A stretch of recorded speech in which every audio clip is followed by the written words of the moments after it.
Okay, so you are more than welcome to jump in and ask questions. And you're more than welcome to answer as we go along or ask. So cellular metabolism. So when we talk about cellular metabolism, and we're talking about, of course, we're going to be looking at enzymes and stuff. We want to talk about really the two major groups here.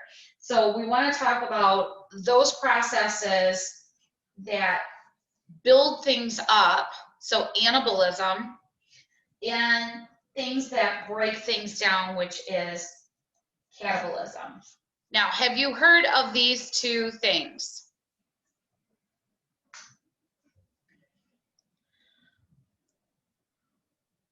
I'm taking the silence as a big no. I've heard of them. I just kind of forgot. That's fine. That's all right. I like hearing heard of them. So how about this? So if I say this is a building, like growth, then this would be breaking down. What other word do we use for breaking down in the body? Starts with a D. Digest. Oh, digestion. Good. All right, so I'm pretty sure you probably have heard of these. The process by which building, usually we do something called dehydration synthesis. Have you heard of that? Maybe in biology? Yeah, I've heard of that. Okay, now, I'm sure you've heard of somebody getting dehydrated, right? So when you're getting dehydrated, what do? What's happened to you? You don't have a lot of water. Right, you've lost your water. So in this case, we're going to take H2O out in order for things to come back together. So let's draw a couple. Oh, what are these I'm drawing? Don't tell me hexagons. If it's a hexagon, what is this?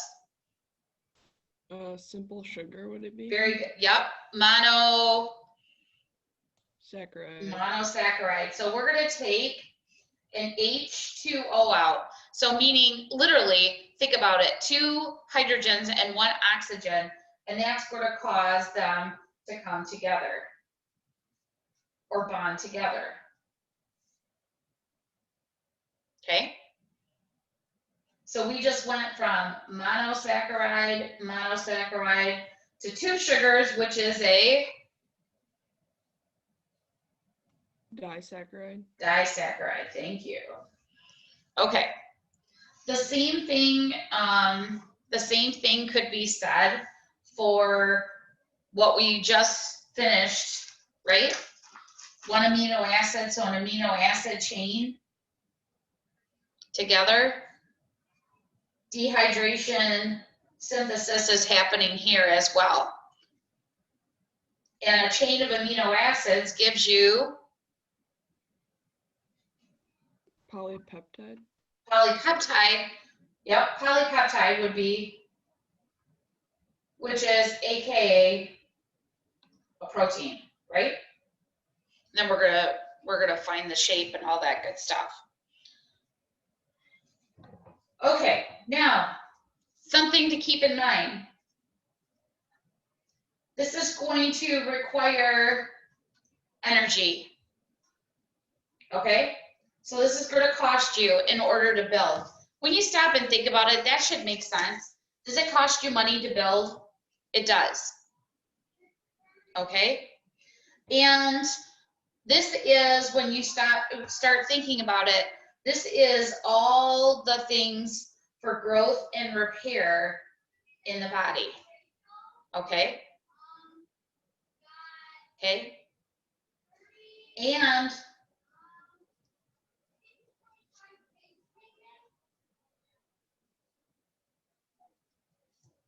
storage of molecules. So remember when we talked about taking the simple sugars and storing them as starch in the liver? That would be considered that.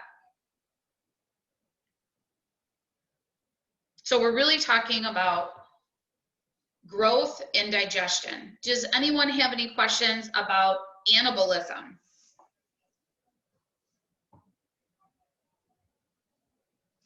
I'm just going to put on the side of my paper as an aside, in your textbook, they talk about anabolic steroids, okay? And these, of course, you know, we think about what would you take a steroid? If I said steroid, what do you think of? Muscles. Right? But has anyone ever been given a steroid when they've been really sick?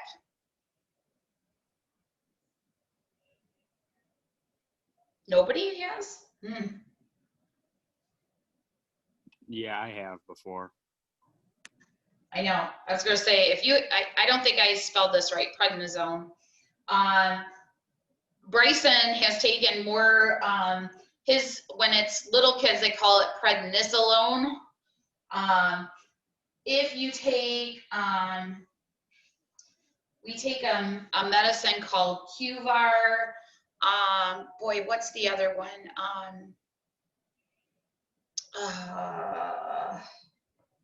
I can't think of the other names for the inhaled steroids, but if you are asthmatic,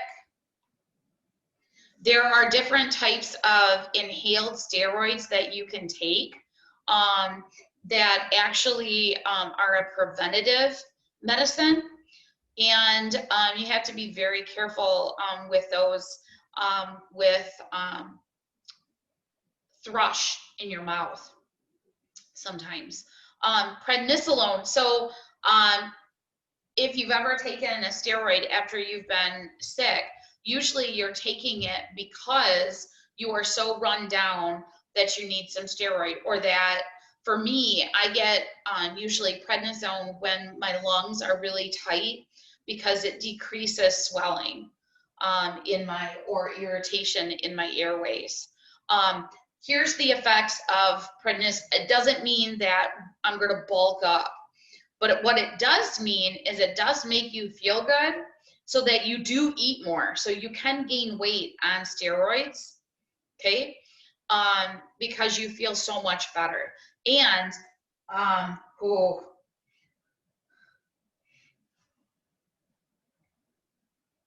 massive hyperactivity when Bryce takes it. So I have to really make sure. In fact, I warn his teachers if he gets sick and he's on prednisolone, I warn them because of hyperactivity, because it causes me to stay up all night, usually. I know, to help you get better. So keep in mind, and it's the same thing as taking steroids to build up your muscles, some of those effects that you would have as well. Okay? I mean, it's good stuff, but you got to just watch. All right, catabolism, breaking things down. Instead of dehydration synthesis, we're using something called hydrolysis. Have you heard of hydrolysis? Okay, hydrolysis. I hope so, because I know Mr. Culver talked about it. So instead of taking water out, we're going to add water to break things up. Okay, so we'll take a polysaccharide, add water to break it up into monosaccharides. Okay, or taking that butter that you ate on your toast this morning and breaking it up into glycerol and your fatty acids. Okay. If I'm breaking things apart, am I requiring energy or releasing energy?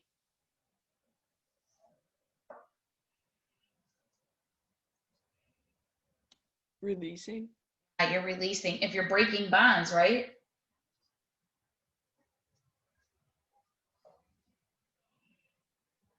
Okay.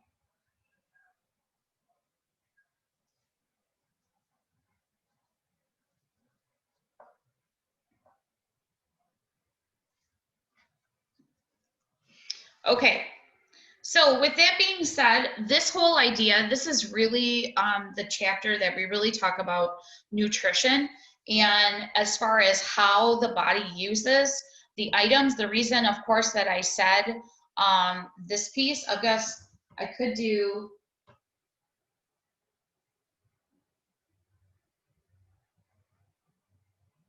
I mean, when you really think about it, that's breaking the steak up into amino acids. See how I've got the sugars, carbohydrates, the proteins, and the fats all involved here. Because if that's what we're going to look at to release energy, we got to figure out how, remember those building blocks that we talked about, the subunits? That's what we're really coming back to. So this might be like the stuff that you heard before in chapter 2, but this is how the body actually breaks these down. Now, all of these are really controlled, okay, by enzymes. Okay, now, so really, metabolism really is based on how well your enzymes are working, okay, and controlling that, because that breaking down part is really an enzyme controlled reaction. Okay, so I want to show you, I'm going to go to a different page so that there's not that much left to write here, friends, anyway.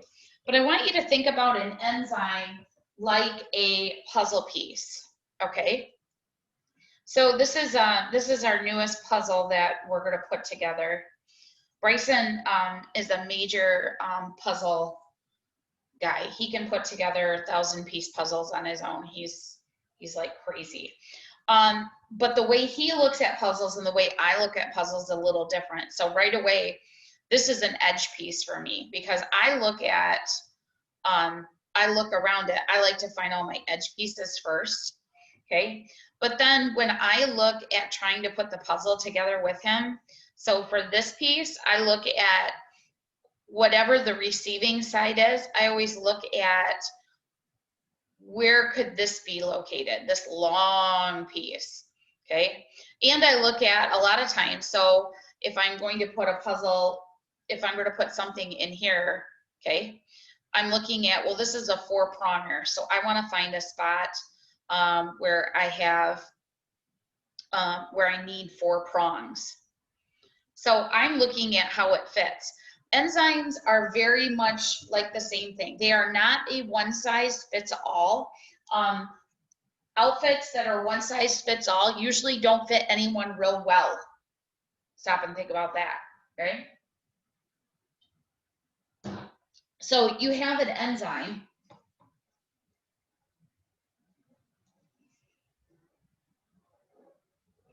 I'm going to make mine very simple, okay? This is my enzyme, okay? And it has a specific shape to the substance that it acts on. Now, the substance that it acts on, okay, I'm going to draw it like an ice cream cone, okay? Just hear me out, okay? This is called the substrate, okay? And the substrate is very, again, the shape is very specific. So let's say the enzyme is lactase and the substrate is lactose, okay? And it is very, again, very specific. When they get together, okay, the spot where they lock in together is called the active site. So I'm going to use a marker here. This would be the active site where they're actually going to bond together. And see, my ice cream cone's going to fit in there just nice. And that enzyme, when it bonds in with the active site, causes the reaction. Now, in this case, for us, it causes that ice cream cone to break apart, okay, or break down. So this is a digestion, okay? And so the ice cream cone and the topper are separate now. But notice, so in this case, I believe it's glucose and galactose, but I'll just say lactose digested or broke apart into two pieces. But notice, friends, did the enzyme change?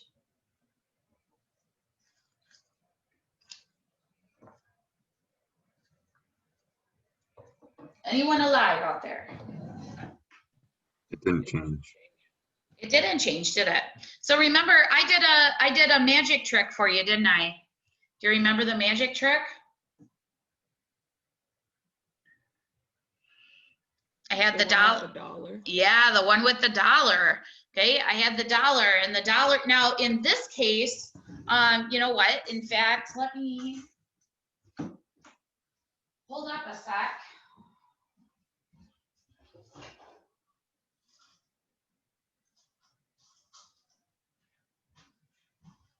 I'll get some money.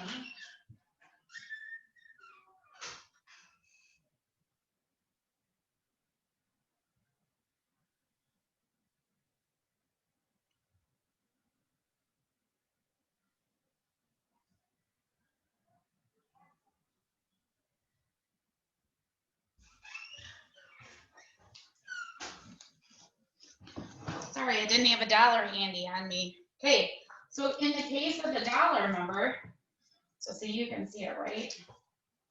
Okay.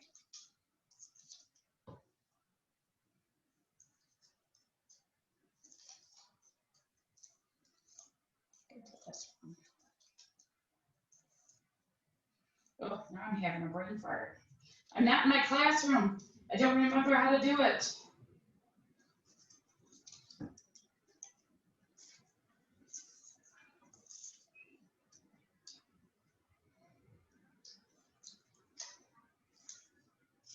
There I do.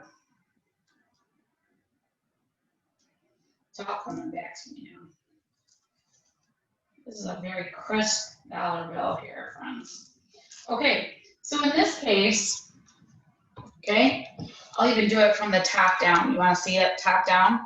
So remember, the dollar represented what? Was the dollar the enzyme? Dollar's the enzyme because I don't want my dollar to get ripped apart, okay? And these two are your two chemicals that come together. So this is not a digestion example. This is an anabolic, okay? Because when I pull this, okay, look at this. You can actually see it right before your, whoa! Did you see that magic? The two paper clips come together, but yet the dollar is now free to go off and work on two other, okay, paper clips. Now, do you see how these two are not going to go together unless there's an enzyme involved? Do you understand that piece? Okay, so here's the other piece that I want you to be thinking about, okay? So I have a whole bunch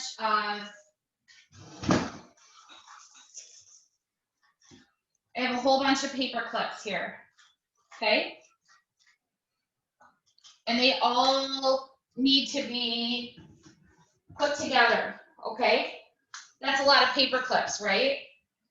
So I'll just have you sit here while I do that, all right? That'll be lots of fun, right? Now, if I only had $1, that's going to take me a while, right? Because then I'm going to have to do each of these paper clips, okay? How could I speed up this reaction?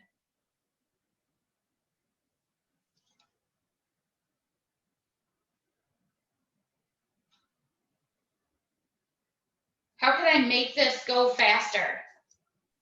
Use more Multiple enzymes. dollars. Yeah, get more dollars, right? Get more enzymes. If I have more enzymes, then I'm going to be able to digest, or I'm going to be able to put these together a lot faster.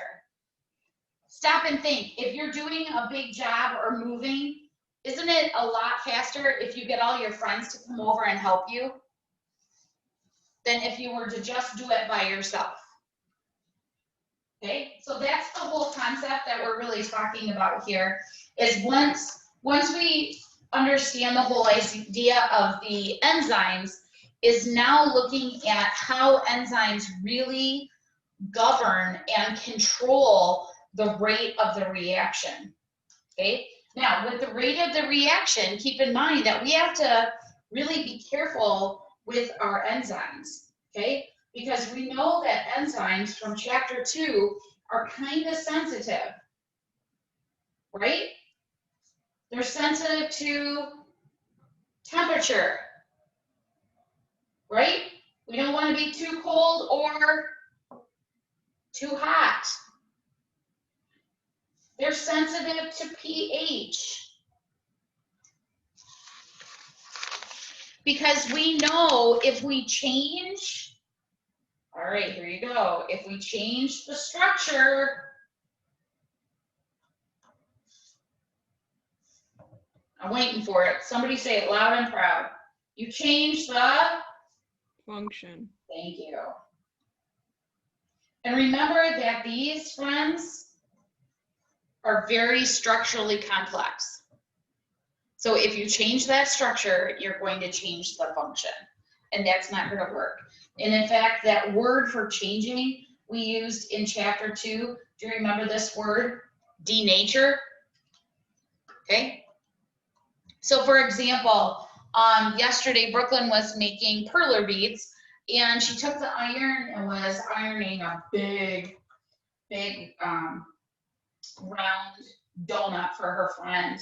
And I think what happened is she left the iron on the, instead of just making it so that she could hurry and flip it over, she ironed the template, and now it's all warped. And I'm like, I'm sorry, sis, you know, it's probably not going to go back to where it is. Once you've stretched it out, it doesn't retain its shape. It's going to be warped, and it isn't going to work anymore. Now, some of these things that help make the shape that's in your textbook, as far as shape and structure, are two things, and it's kind of an aside on your book, but they do talk about it, and it would be called a coenzyme and cofactors. And coenzymes and cofactors like finish the shape or go into the shape. There are those pieces that go in to help shape a protein. And you have heard of these before, though you might not have put these with these two words. Usually coenzymes are going to be your vitamins. These are your organic components, okay? So this would be one of the reasons why you take vitamins to complete these proteins. Okay, and cofactor, which is the one you've probably heard of, these are your inorganics. So these are like your metals. These are your minerals, your metals. So the biggest or best example I can give you here would be iron in hemoglobin. Has anyone ever been anemic?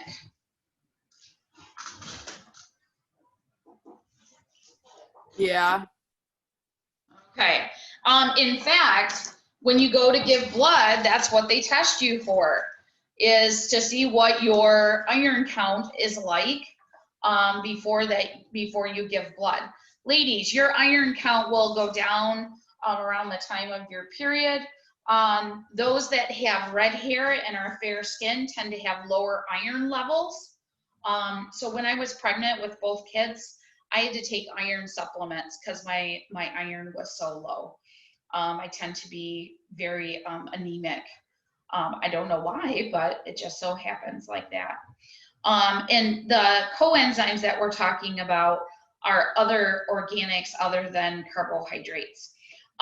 This, by the way, is one of the most fascinating things with nutrition. And I took nutrition in my master's program, and just finding out what vitamin A and vitamin B and E and C and all those things do in the body, and the effects of too much or too little are really quite fascinating. So this is just a way. This is on the top of page 77 in your textbook. Okay, top of page 77. Now, the example that they give for the enzyme in your textbook is catalase. And catalase, oh, look at that.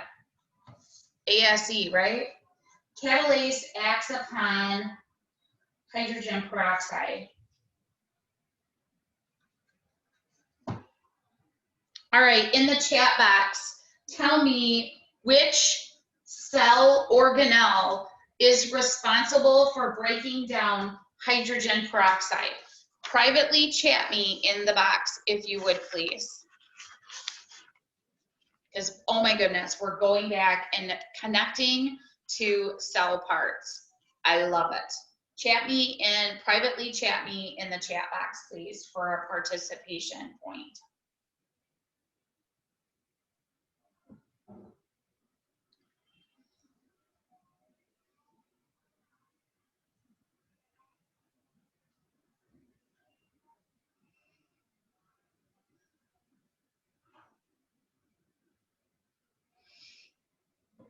All right, the second question I have for you is,